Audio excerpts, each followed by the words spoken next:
What is going on, party people, and welcome to episode 23 of the Whatnauts Review Show, where each week we have a new story to talk about, whether it be a comic book, a movie, a TV show, an anime, a manga, or something else. We read it, we watch it, we do what we have to do, and come back here and talk about it. My name is Kyle Springer, and joining me this week is Jess Beaver. Woo! What is going on, Jess? How are you? Hello, I'm good. What's going on is my boyfriend is building what's called a catio right outside the window of the room I'm recording this in. And so that's what I get to watch this whole time. Yeah. So it's basically chicken wire and wood, and it's a little enclosure so that your cat gets to go outside but not escape your yard. And so we're building one on our little front deck for our cat. Interesting. So that's what's going on with me. What's going on with you? I do not have a strapping young man building stuff outside of my window. Bummer. Yeah. But I've been playing Spider-Man on PS4 for the past 2 days now, and I am absolutely loving it. It is fantastic. I'm excited to go play more and hopefully beat it this weekend. So I've heard a lot of good things about it. Yes, you should absolutely buy the game if you have a PlayStation 4. If you do not have a PlayStation 4, you should buy a PlayStation 4 and then buy the game. Okay. No, it's good. They nailed it. The like swinging around the city is so much fun. Like I could just sit there and do that, and it's like I'd be totally happy. It's like, I'm Spider-Man. I get to swing around the city. Just gonna Spider-Man all day. Yep. Oh, that sounds like fun. So it's like there's certain games now that you have to like sign in like weekly, and there's like new things for you to do and stuff like that. With this game though, I feel like I should just be like, well, it's time for my nightly patrol. And I'll just swing around the city. Well, okay, everything looks fine here. I'll go back to bed. Again, we're good. I feel kind of the same way about Breath of the Wild and shield surfing. Like, I could play that game just to shield surf everywhere. Or ride the motorcycle. Like, I don't care about the rest I think I only shield surfed once in that game. And I was like, oh, what is this? How did I do that? It took me so long to figure out, but once I did, that's the only way I go down hills now. It's the best. I still have not beaten that game. I've done everything up until the point where I have to go fight Ganon, and then I was like, okay, I'm gonna take a break and play something else, and then I just fell out of it. Poor God. Yeah, I did the same thing, and so fighting Ganon honestly wasn't that hard because I'd done everything else, and so I was like, oh yeah, like I have the Master Sword. I've beaten all of the four beasts and stuff like that, so. But do you have... I know it won't be too bad. But do you have all 900 Korok seeds? Fuck no. Does anybody? I certainly don't. I don't think so. There's 900? Yeah, there's 900. God damn, there's so many. Yeah. Like, it's so... I love that game so much. At first, it was like, oh, sweet, I get to, like, upgrade my equipment or, my memory slots. Mm-hmm. And then it was just like, another Korok seed. You're like, oh. All right, thanks. I have a hard time catching the lizards that crawl out from rocks because I'm expecting it to be a Korok. Yeah. And I'm like, oh, it's much faster. So, damn it, I'm supposed to run. Anyways, I could talk about Breath of the Wild all day long, but that's not what we're here for. We are not here to talk about Breath of the Wild. We are here to talk about Disenchantment, Season 1. On Netflix, one of the new original series from the creator of The Simpsons and Futurama, Matt Groening. We watched that this past week. Actually, it was not really this past week for us. We are recording this on a Saturday, but it is on the Saturday that this episode would normally come out. So if everything goes smoothly, it'll be up this same night, or if not, it'll be up like Sunday morning, hopefully. but we had some technical difficulties last week on the stream, so we ended up shutting the stream down, and we still had a lot of technical difficulties to the point where we couldn't record. So that was no fun. It was bad. So here we are for round 2. Second time's the charm, right? Yeah, hopefully. So it seems to be working a lot better right now. We are not live streaming this just in case we have a bunch of technical difficulties. But it will be up soon, hopefully. And yeah, fingers crossed everything goes smoothly. Woo! So let's dive in. Let's start doing the synopsis for people who may not have watched this yet. I mentioned it's a new Netflix original TV show. Season 1 is only 10 episodes, I believe. And it's from Matt Groening, who is the creator of The Simpsons and Futurama. So you guys have most likely seen some of his other work. But Jess, can you help me with a synopsis of this? It takes place in Dreamland. Yes, absolutely. So, yeah, it takes place in Dreamland, which is a very stereotypical looking fantasy town. The castle's up on a cliff with nothing underneath it, so it's almost floating, and there's a waterfall that goes down from it. Very neat. And the princess of Dreamland is Princess Tia Beanie, which is just such a fun name. We got the name right. Yeah, for the first time. Princess Tia Beanie, but she goes by Bean. And she seems to be roughly teenage aged. And her father arranges a marriage for her because she's a princess, and that's what you do. And she really does not want to get married, and so she tries her darndest to get out of it.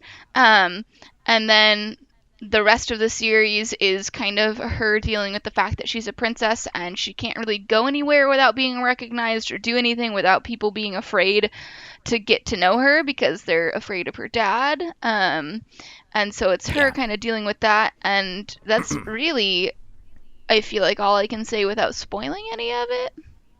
Yeah, that's kind of it. It's just her misadventures throughout Dreamland, trying to figure out who she is.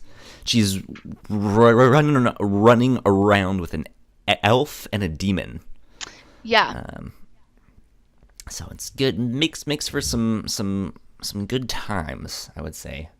If you had an elf or a demon, who would you be more excited about?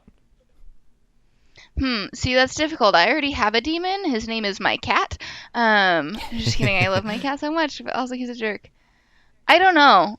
Is it the same kind of elf as in the TV show, or do I get to pick which kind of elf? Because if it's Legolas elf, then clearly the elf.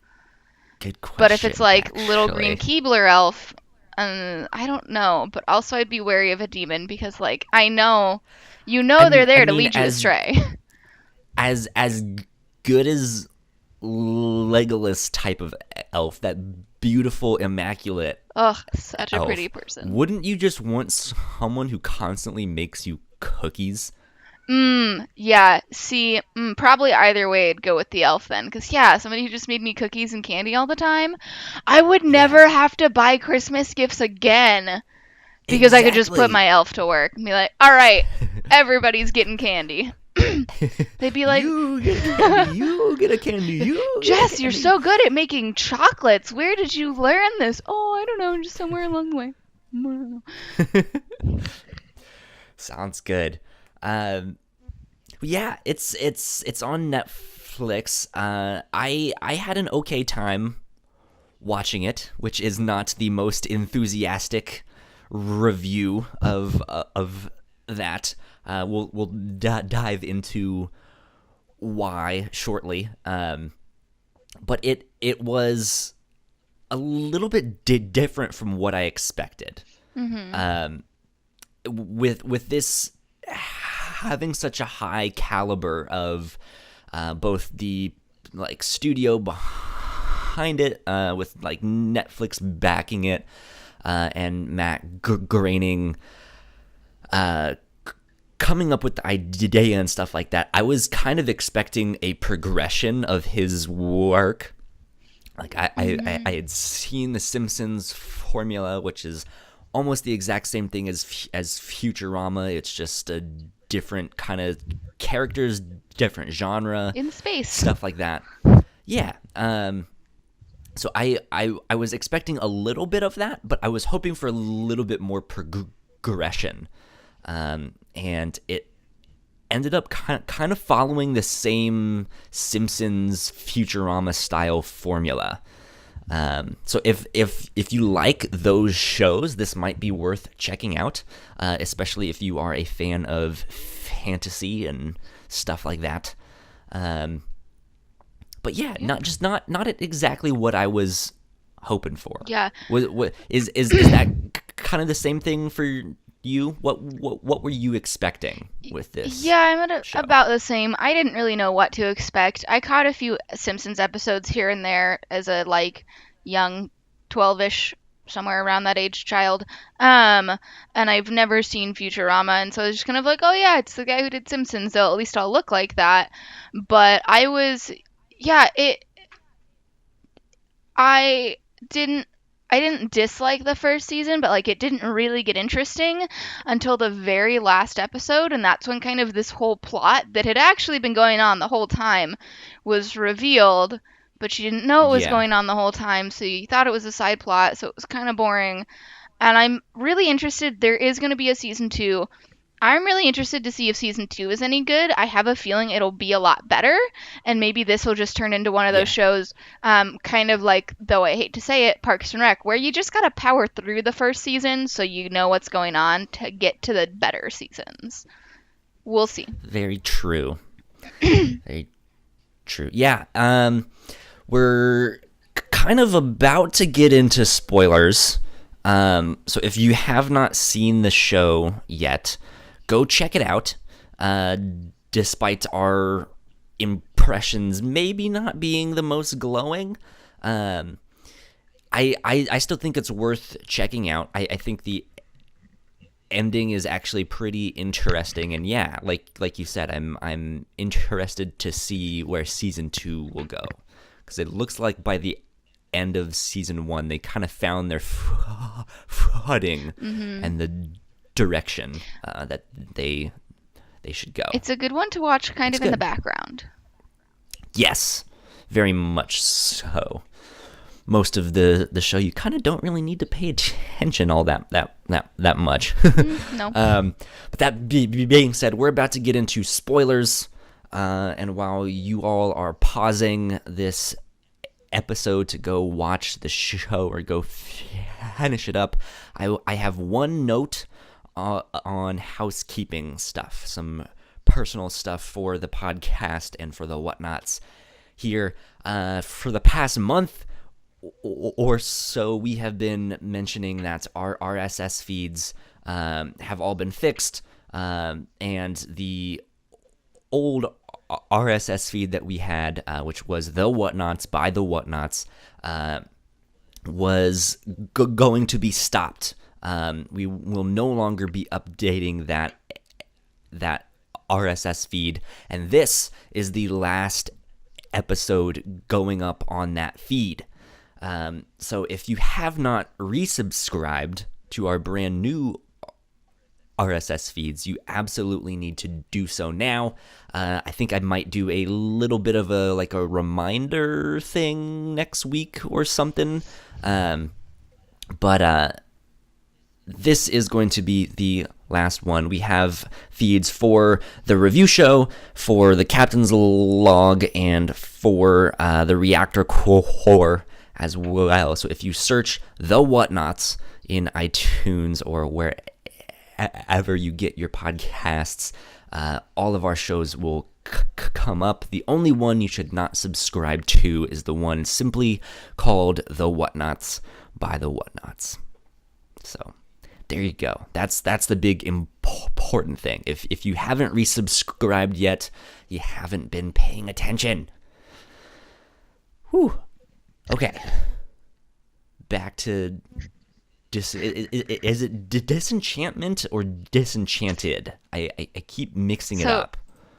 I had to Google it to find the episode. Disenchantment. Synopsis is, yeah, it's Disenchantment. Which is, okay. yeah. I have the.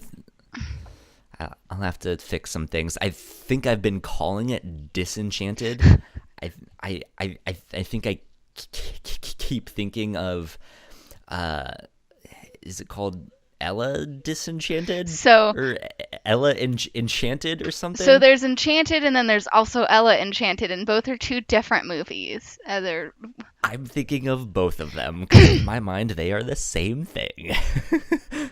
Ella Enchanted is the one with Anne Hathaway where, like, I think she has to do whatever anybody tells her and then she, like, breaks that spell. And then Enchanted is one of my favorite Disney movies where it's got, oh gosh, I don't remember her name, but she's pretty and redheaded, and I think maybe it's Amy something.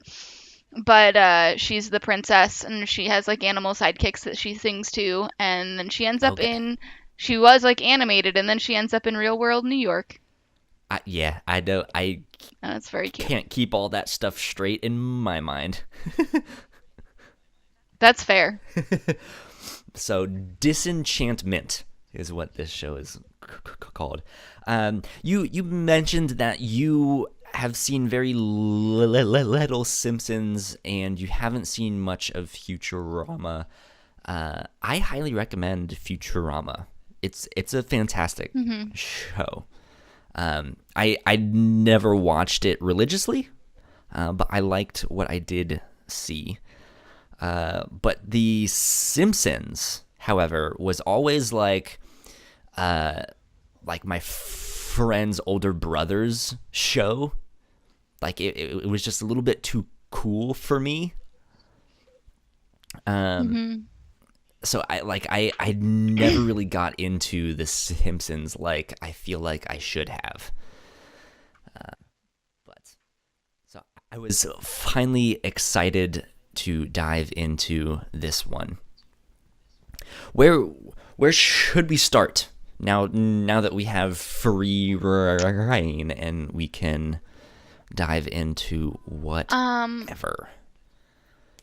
Do we want to just take it episode by episode?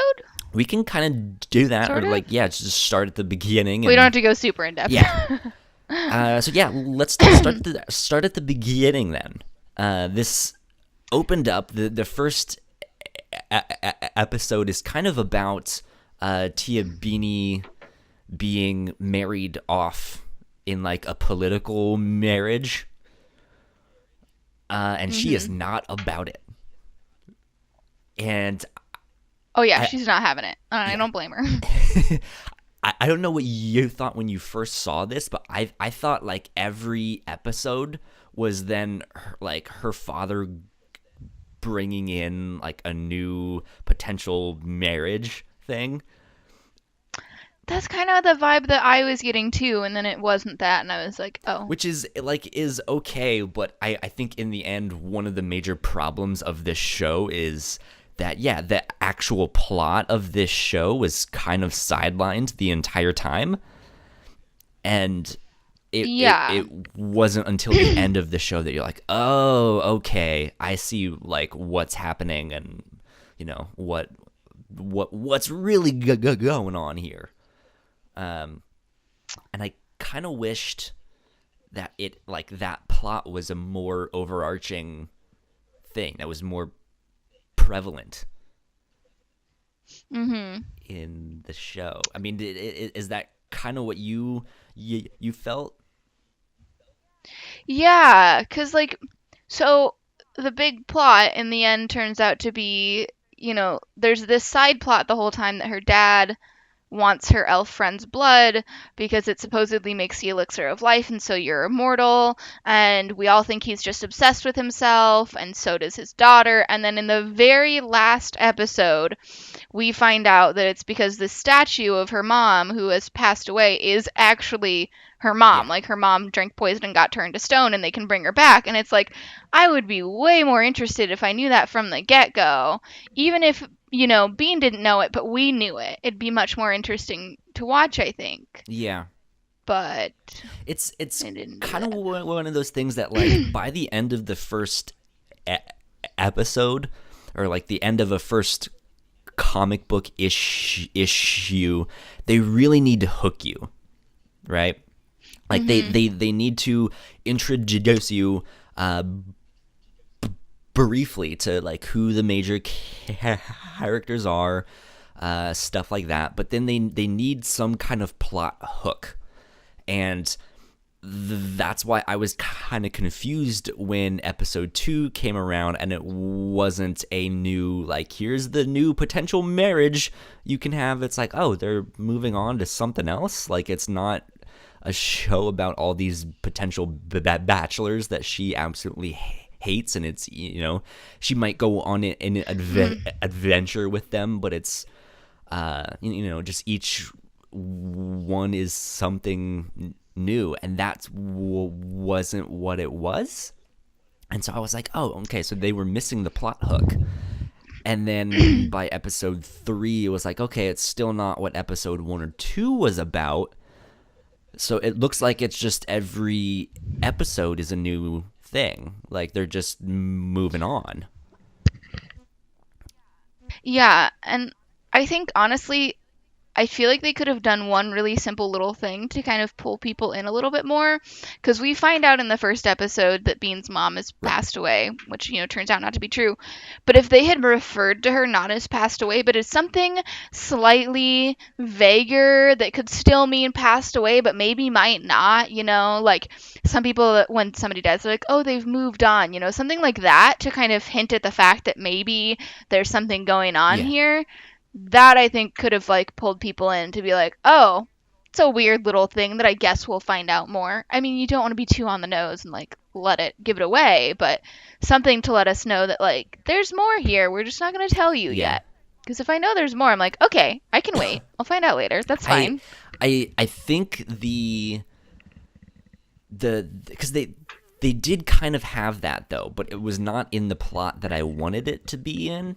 Right, like we're focusing on her mother, but I think the one plot hook that they did have was Bean finding this demon, and then the like mysterious people behind the like, I guess the like magic fire crystal ball thing watching her. Whatever that was. It's like some witch, and she's like, aha, we've planted the demon, now things are going according to plan, but it seemed kind of like a one-off joke rather than like, Yeah. oh, okay, they're actually trying to accomplish something. And they show up a couple of times, but yeah, I found that kind of frustrating too. I was like, okay, so I bet by the end of this first season, we're gonna find out who sent her a demon, and maybe the funny thing will be she decides to keep it or something, because like they're sort of friends. But we don't find anything about those people. We find out that they have like a servant who they think is dumb, and I feel like there's gonna be more that they left. They left a lot to be explained in season 2, and that's fine because I get it. You have to have plot material for a second season, but generally, seasons go each season you have an issue, you figure it out, you wrap it up, and then you move on to the next one. And some issues can wait until the next one, but this one didn't solve any issues. I like the issue it solved we didn't know about till the last episode. I'm wondering if this is kind of telling of the formula of cartoons that we now have, because like it went from the Simpsons to Futurama to Family Guy and American Dad and all of that stuff, but all of those shows end up having like this one-off, like they have these like one-off jokes that they mention. Like Family Guy does the thing. They're like, oh yeah, it's like that one time when, you know, and it does some kind of flashback. I'm wondering if it's relying too much on that formula to tell its jokes. And that's what, like, or not even relying, but just like that's what we're so conditioned to seeing, that it, like when it did have this thing that, hey, it's not really a one-off joke, even though we're mentioning a joke in this segment. Like that's why we didn't recognize it as, okay, there's some plot thing happening here. Yeah, I don't know. It's hard to tell. Do you watch much Family Guy or anything like that? No, I don't really like that stuff. My sense of humor is more like I love The Office and Parks and Rec, and I liked what Simpsons I saw. And I loved like Avatar. That's the kind of cartoon stuff I watch. I used to be into Family Guy, and then I got a little bit older. I watched it for maybe like a year, and then I realized that I just didn't think it was funny. That is, and I know a lot of people are going to disagree with that, but I don't. It has its funny moments. I'm not a huge fan of Family Guy either. It's very formulaic. And I keep mentioning that word, formula. And like that's kind of what it feels like. It just, this show is Matt Groening's formula with a new skin. Yeah. Because I feel like I could have seen a lot of these same episodes and the jokes in The Simpsons or in Futurama. It might be a little bit different. Like you may have to tell it slightly differently to make it fit the sci-fi theme, but it's like I could still see a joke similar to that, you know, same type of material. There was one time where Bean said something, and I was like, oh, if this was Family Guy, this is where they would have done those like the flash back sequences. And so yeah, I mean, I think in that sense it leaves a lot to be desired. Yeah. Well, and I get that, you know, that feel of, oh, it's just another one of this guy's shows with a different skin on, because, like, Princess Bean is another, like, really alcoholic character, and he's got at least one of those in each one of his shows. And it's also, that's a character that's overdone in just about everything. And so I was kind of disappointed with that. That felt super formulaic to me, because I was like, oh, cool, another character who has issues and solves them by getting drunk and then hijinks ensue. Yeah, it's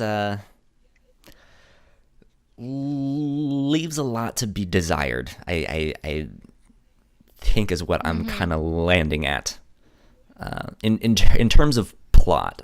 Because I think by the end of it, like it's one of those things that I'm really hoping for Bean to kind of, I guess the word is mature, right? And just come into her own. Like she has these sidekicks that are basically her shoulder angels.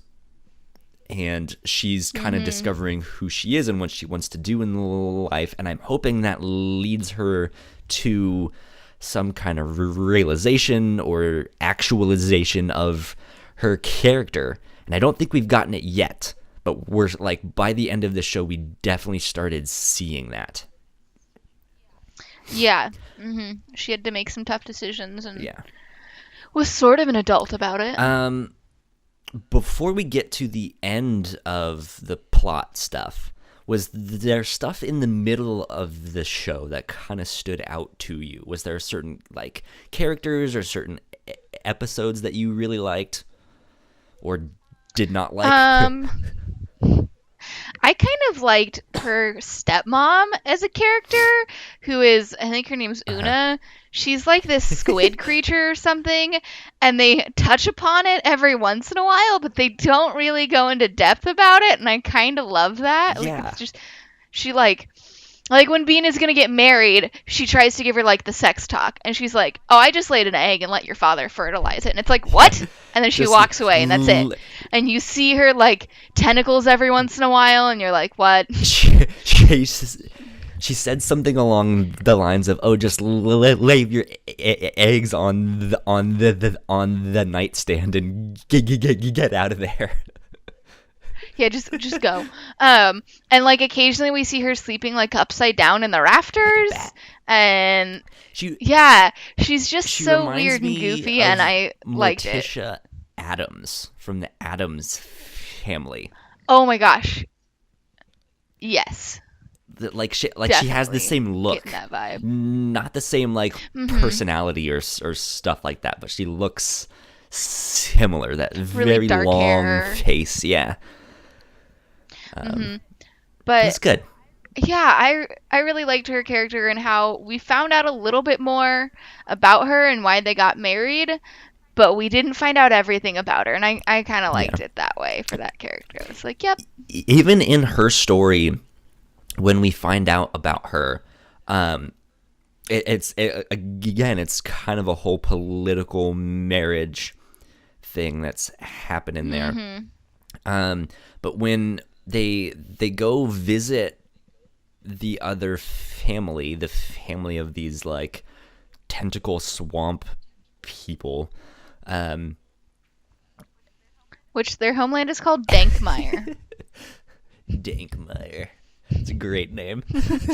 But like they go visit them, but when things fall to shit, she is still 100% loyal to King Zog, which I found interesting. Like, she had no qualms about running from her family.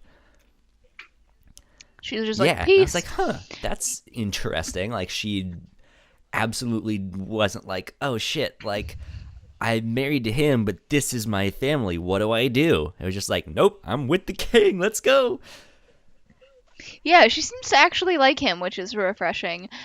Although, so at the same time, yeah, she sticks with him, but she also, in the literal sense, doesn't stick with him when they're getting chased out of Dankmire. She's like, I'm going to take this shortcut home, and you guys handle it yourselves. And she just, like, is out of there. And I also kind of liked that. It's like, I feel like it's more of a case of she's not necessarily with the king, but she just doesn't like her family. Or she's like the odd, might be that. odd one out. Was she the only woman in the family? Like, was she the only daughter? I don't remember. I don't remember either. Honestly, it might. I also don't remember that that might be episode. part of it. She might be just like the oddball. Yeah. And she has a bunch of younger I would not be surprised. brothers or something. Who knows? Yeah. But that's also another thing. There's not very many women in this show. No. Which I didn't really even think about until after. I was just like, huh. Yeah, there might be like one episode that passes the Bechdel test. Most of them don't. I think the one Most that of them don't. does is when Bean is kicked out of the castle and she goes to live with her like servant. Because like she talks to her servant there. Yeah, when she's like in with the nunnery or whatever with a bunch of women and they don't talk about men. There's that one too. I was thinking of the one when she goes to live with like her. I mean, is that when she tries to be like an executioner? Yeah, that one. Okay. I wonder if is that the same one? She tries a couple I different things, and I wonder if I that's. think the nun one is right after that. Because I think she Okay. gets kicked out of the castle and then goes to live with her servant, and she becomes the executioner, and that doesn't work. And so she. Is that right? Because does she get Yes. arrested at the end of that one because she couldn't do it, or do they all just make fun of her? I think they like make fun of. So I'm looking at that one now. So it starts with her going to the nuns, and then she gets kicked out within like 5 minutes of the show, and then she goes to live with her Okay, maid. I had it Um, backwards. tries to be an executioner, and then she fails. Everybody makes fun of her, and then they find out that the witch was actually like Yeah. cursed, and they save her, and she gets pardoned. And then her dad is like, "I'm proud of you," and there's like some sort of Yeah. growth there. Did you In ever? short. Oh fuck! Why am I? What's the show name? We did an episode on it. There's a cartoon on Cartoon Network. It's the one where they do the rock facts. Fuck. What am I thinking of? The rock Yes. facts? Someone is screaming at me right now because they know the name of the show that I am thinking of. I am looking it up as I type. Um, as I am speaking, I guess I should say, not as I type. Let me see. Boom, ba doom, ba doom, ba doom, ba doom, ba doom. Where was Yeah, I it? have no idea what you're talking about. We did it last October. This is killing me. This is why I'm looking it up. Uh, where is it? I'm genuinely Over the curious. garden wall. God damn it! Have Oh, Have you seen that cartoon? I have not. You should absolutely watch that show. It is fucking fantastic. Um, and it's a show that kind of plays on all of the like German fairy tale, like the grim fairy tale stuff. But it's a Oh. children's show, but they do it in this like really weird, creepy way, and it is amazing. And it's so good. Um, Hmm. and my friend Paul and I, who is the co creator of the Whatnauts with me, we did an old episode of the Whatnauts podcast on that show. Um, but once it did the thing where they found out that the person that Bean was supposed to execute, that she was only cursed, and it did the whole Hansel and Gretel thing, like I just couldn't help but think of that show, um, which is also a sad thing because that show does it a lot better. um, Oh. so it's one of those things. It's like it has the like Simpsons Futurama formula, and I like it, but it's not great.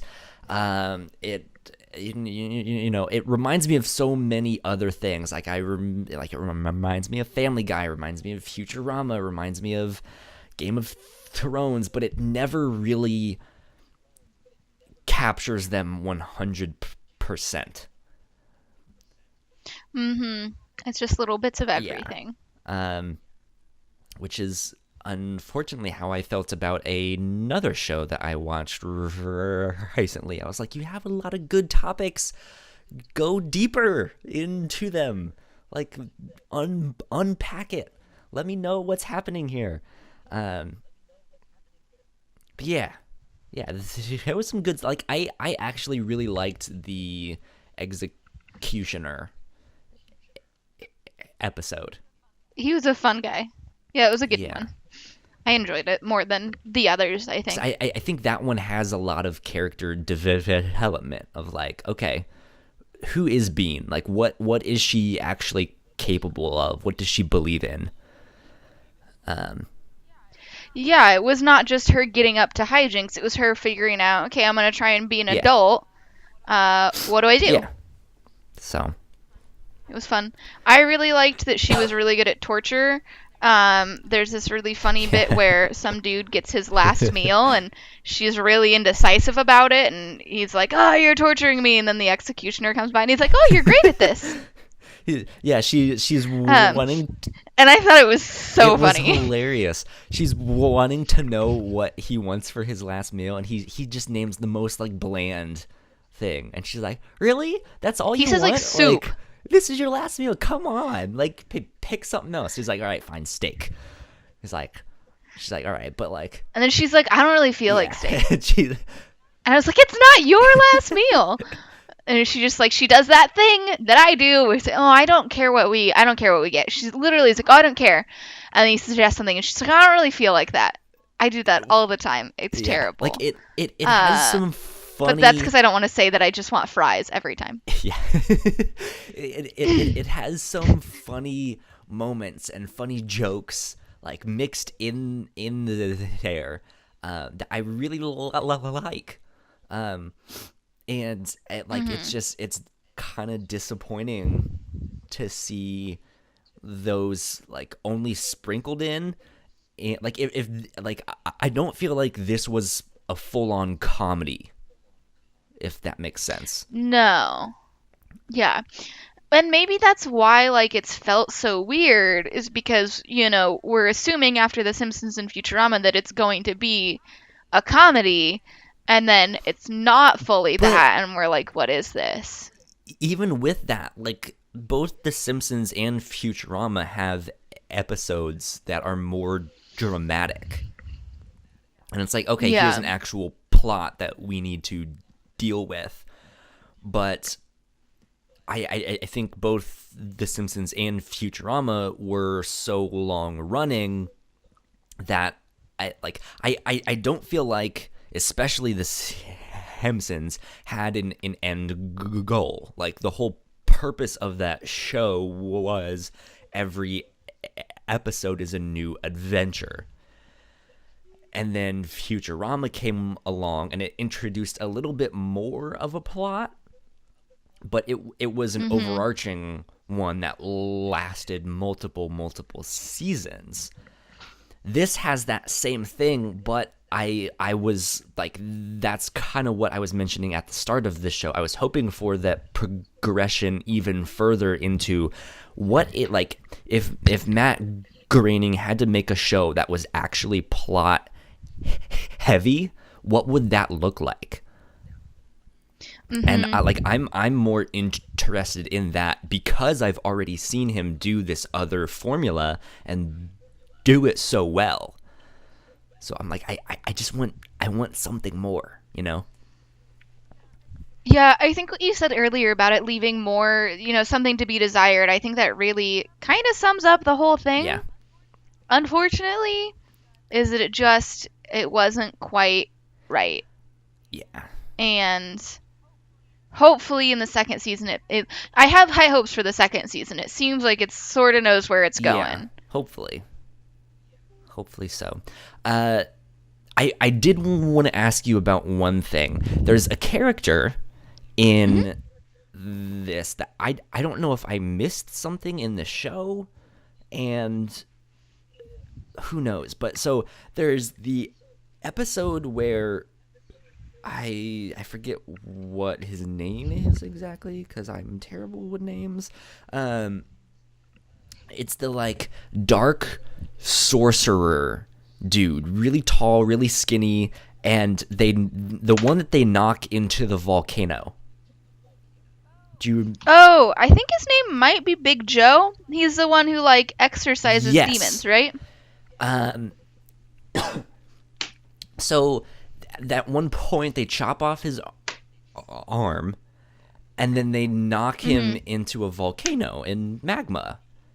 And so I thought he was like he's donezo, dead. But then he comes back. He seems dead later on. Yeah. And I was like, wait. And he's got like he's got a fake armor. But I was like, wait, he's dead. Like, why is Yeah. How is he back? And so yeah, they really did not explain that at all. So I guess I didn't. I was starting to wonder if I missed something. Like, was there something in there that mentioned how he came back?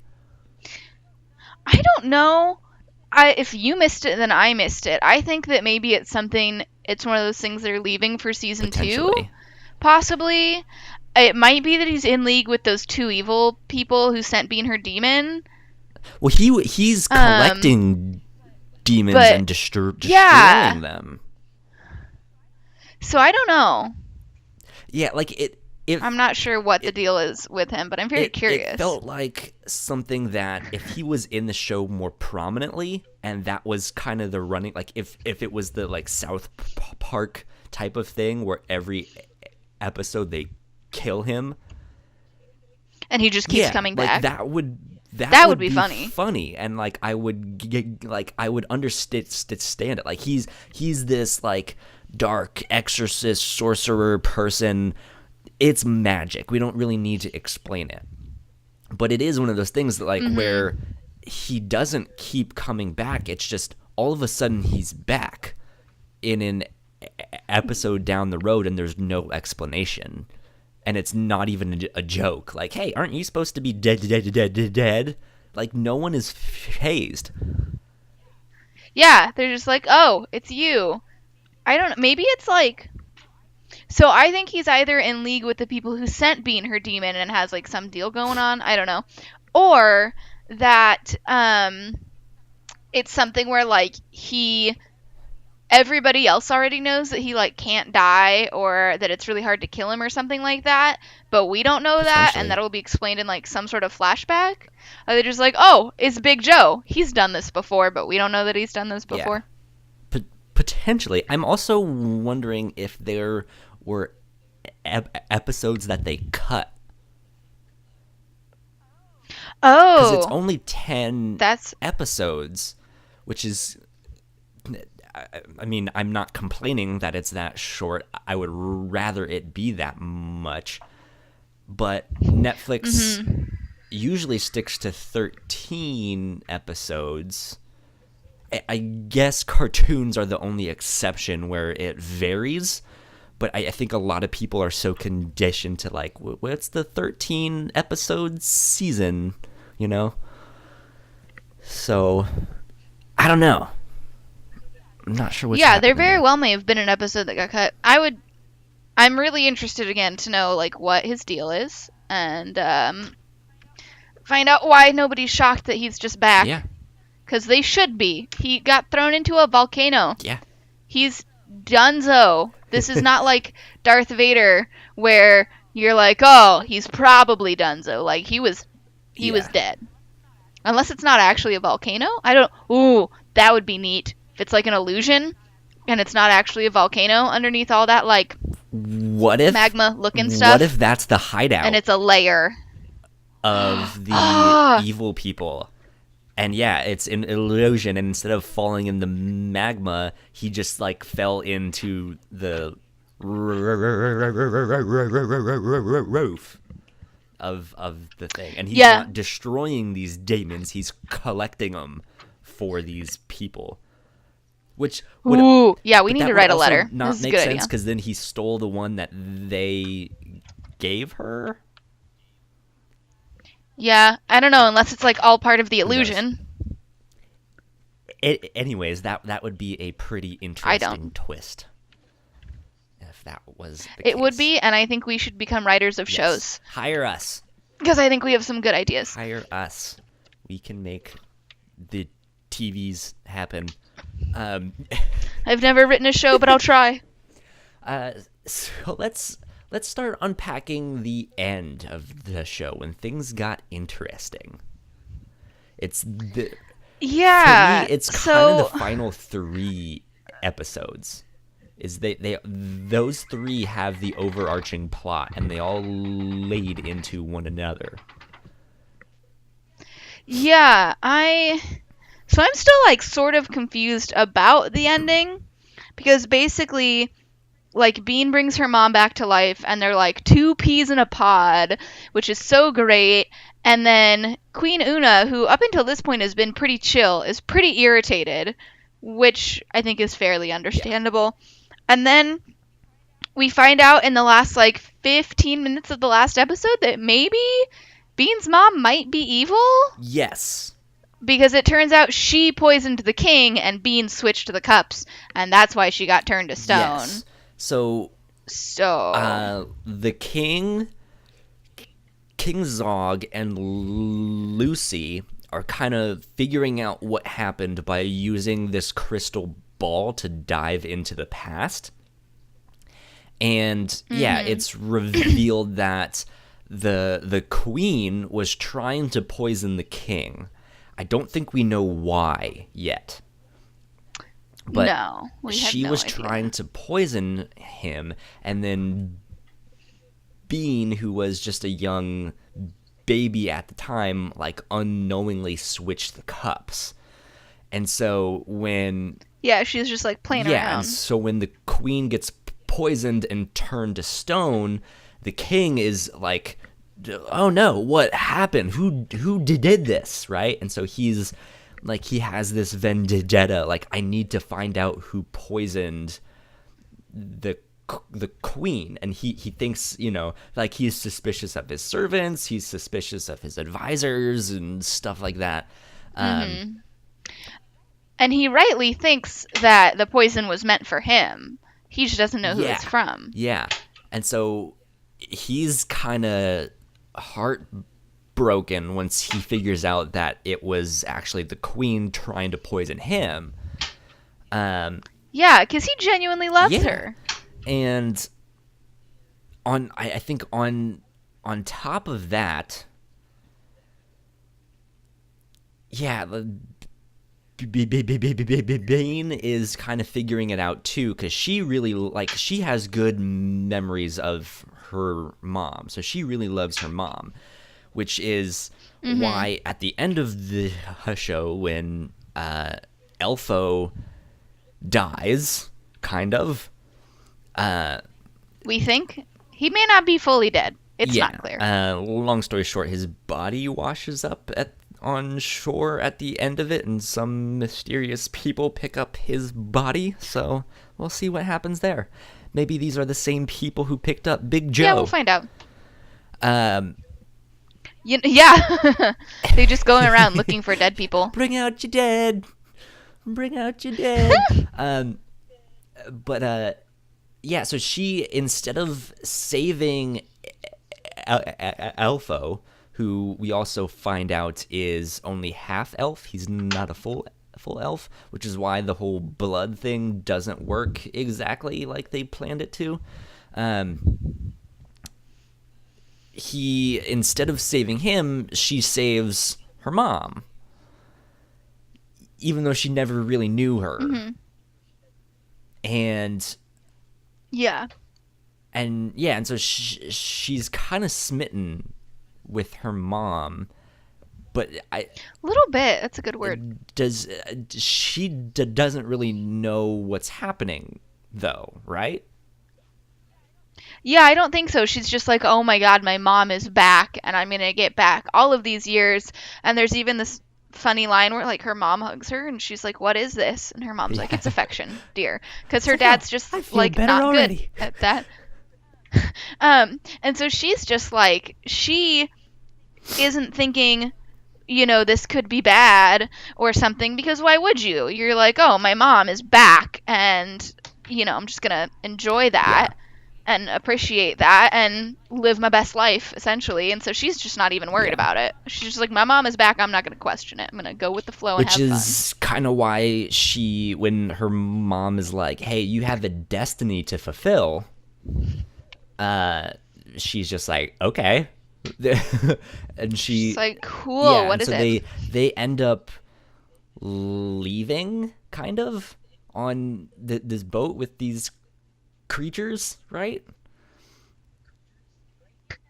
Yeah. And so I don't know what's happening with that. I guess we'll find out in season 2. Like, I'm wondering, I guess the queen is a long con, like she was a plant from another country, potentially. It sure seems like it. Yeah, and so she's taking her daughter back to whatever land she is from, potentially. We'll see what happens there. We'll see how Bean reacts. Yeah, I'm very interested because it is like this whole season is about how she doesn't really know who she is and she's trying to figure that out. And then her long lost mom shows up and is like, "You have a destiny to fulfill." And she's like, "Okay." So I would imagine that she's probably not going to be very suspicious or questioning because she's going to be like, "Cool, I finally have a purpose." Yeah. But we will see. Yeah, and I'm wondering if she's going to be at odds with Elfo, if they bring him back to life and he sees what's happened. He's like, "Oh, you saved your mom." Oh, he's going to not call her me, out. Your best friend who is highly impressionable and will do whatever you say. Yeah, I don't know that he'll blame her for that, but also he's a very positive character, and so I think he'll be able to see right through her mom if she is indeed evil, which I think she is, and he'll be like, "What are you doing?" Yeah, I he's positive, but I think he's more so impressionable, right? Where he's when he like first escapes the elf country, I forget what they call it, Elfville or something. Candyland, probably. He comes across gnomes at war with giants. He's like, "Oh, cool, what are we doing?" And they're like, "We're at war." He's like, "Cool, I like war." He's like, "Yay!" War. So he just kind of goes with the flow, but he'll do whatever like the people around him are doing.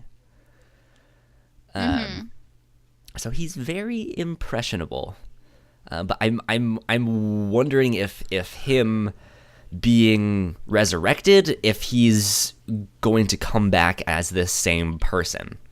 What if he's evil?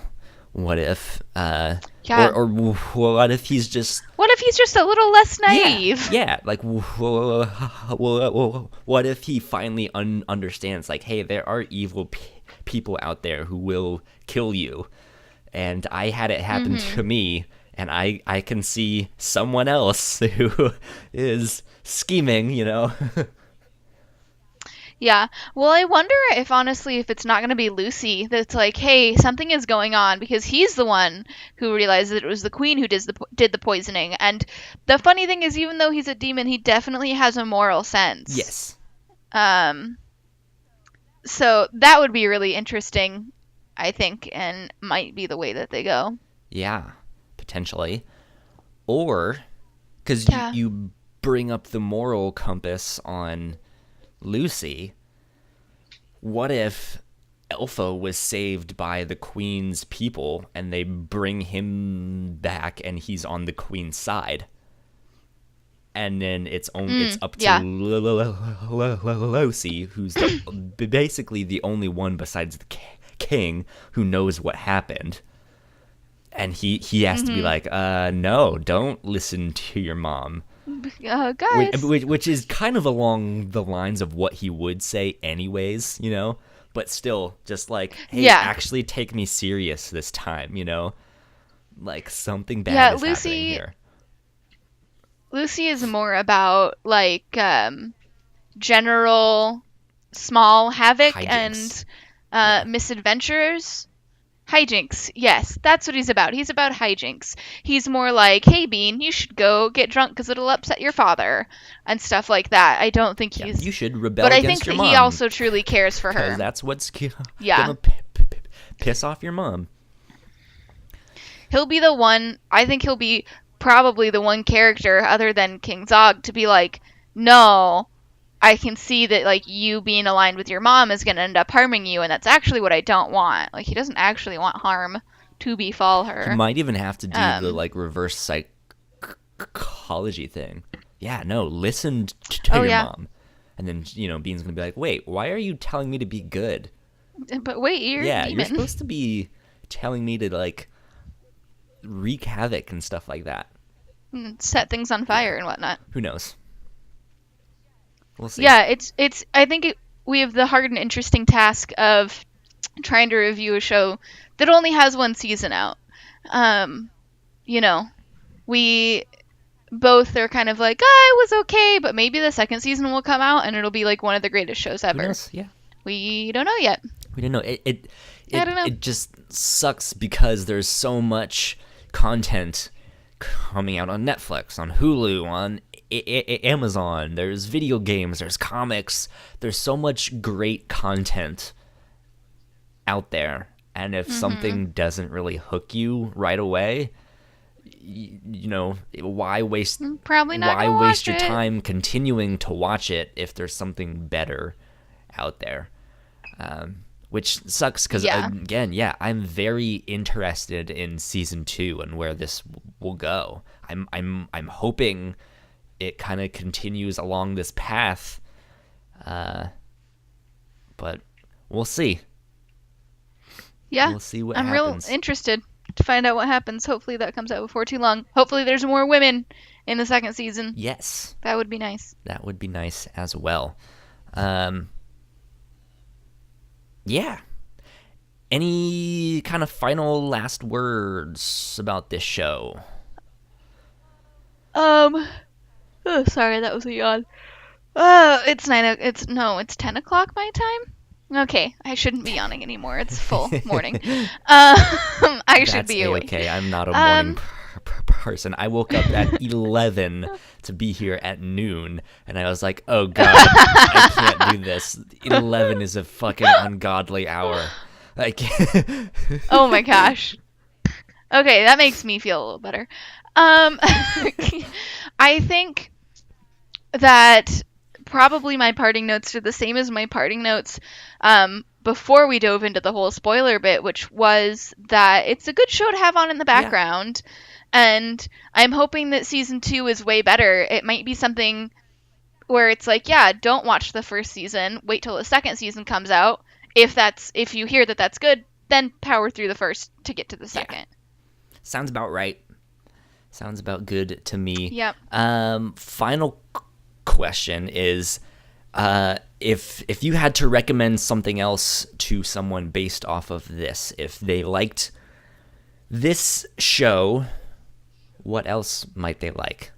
I mentioned Over the Garden Wall. I would highly recommend that.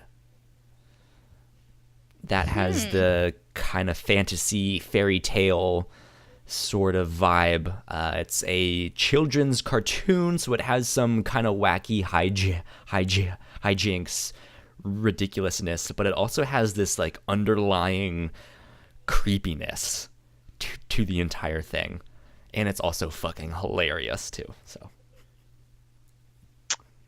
I'm trying to think if I have anything to recommend, because all the fantasy stuff I know is like Harry Potter and Lord of the Rings. And if you liked this, that doesn't necessarily mean that you'll like those, because those are way more serious than this. I mean, there's the obvious, like, go back and watch Futurama. Check out The Simpsons. Watch his other stuff. Go from there. Probably any, like, I feel like people who liked this show would probably like any Cartoon Network show. For me, what comes to mind is like good Cartoon Network. This was Cartoon Network, right? Avatar? Was Cartoon Nickelodeon. Network? Nickelodeon. But, you know, like I would recommend any sort of like cartoon that is, you know, air quotes here, for kids, but is really for like 15-year-olds or so. Last thing I will say about this show, sorry to go back into this, I felt like that's kind of what it was. It's a Netflix show, so they can be a little bit more risque here and there, right? Like they're like Tia Haney is the kind of woman who really doesn't care about her appearance, and so she's getting drunk. She takes her shirt off. You know, like she's just doesn't care at all. But they don't show any nudity actually, right? they don't actually No, I don't think so. dive into some of the mature themes. Like the most sexual thing they do is make out, you know, at one point. But you know, there might be some references to things here and there, but I really felt like this was a show that didn't know the exact audience it wanted. Right? Mm-hmm. It could have had that more mature style, but it also felt like it would have been fine showing this to a teenager or a preteen. Like there might be some questionable things here and there, but it was only like references. I would say like 16. Also, I don't mean to distract or end this abruptly, but I might need to go help chase down my cat. Okay. Because he escaped his catio and ran. Nope. Okay. He's good. Cody caught him. We're good. Sokka We're is good. safe. So we built this catio, and it's got rather large chicken wire, but there was a particularly large hole that is maybe 4 inches by 4 inches, and Sokka squeezed his entire body out of it and just jetted. And I just like watched from the window, like, oh no. Cats are weird, man. That's a small hole for the cat to... Yeah, it was like maybe a fist and a half size, and he just... Crazy. He went for it. He got through it. Well, on that note, we will actually wrap things up. This is normally the time where I would pitch, or the co-host would take turns pitching what we will cover for this next week, this next episode. But Jess, you just got a brand new job, so you will no longer be filling in the substitute role here on the review show. But thank you for coming on. It's been fantastic to have you on. I've had a lot of fun. Yeah, and if you are ever available Sunday mornings, you can let us know. I will let you know. And you're welcome on anytime. That being said, Melissa will be back this next week, which, again, it's weird for me saying that because we're recording tomorrow. So instead of pitching the stuff that we will do for this next week, I will simply let you know what we are watching for this next week. There are 2 Netflix movies. I guess they're Netflix originals. They are animes, and they are both sequels of one another. It's Godzilla 1 and Godzilla 2. This is not the classic Godzilla. It's not the one from the 90s or the early 2000s. It's not the one that just came out 3 years ago. This is an anime version of Godzilla that's kind of done in this CG style. And it's a futuristic sci-fi take on Godzilla, which is interesting, and I don't really know what to expect, which is kind of why I pitched it and why we ended up picking it. But that is what we are going to end up watching for this next week. It's on Netflix. You can just type in Godzilla and they will pop up. But we are excited to check that out for this next week. So yeah. Jess, where can they find you on the internet? Yes. So, on the interwebs, I have to remember what my Instagram is. My Twitter is Legend of Jess with an underscore before and after of. So in between each word. That seems to be the easiest way to explain it. Mm-hmm. It'll be a picture of me and probably pictures of my cats. And then my Instagram is Accio Jess Beaver, which is ACCIO Jess BEV, like violin, ER. There is no A in that word. I really need to just have an easier name to spell. And Jess, my Instagram is mostly there, pictures of my cat. I can't hear you. You cut out. Oh no. think it picked it up on the recording, but I will say it one more time. That would be lovely. Thank you. Instagram. Yes, my Instagram is Accio Jess Beaver. Accio is ACCIO, and Beaver is BEV, like violin, ER. It's like the animal, but there is no A. I apologize that I pick hard to spell words.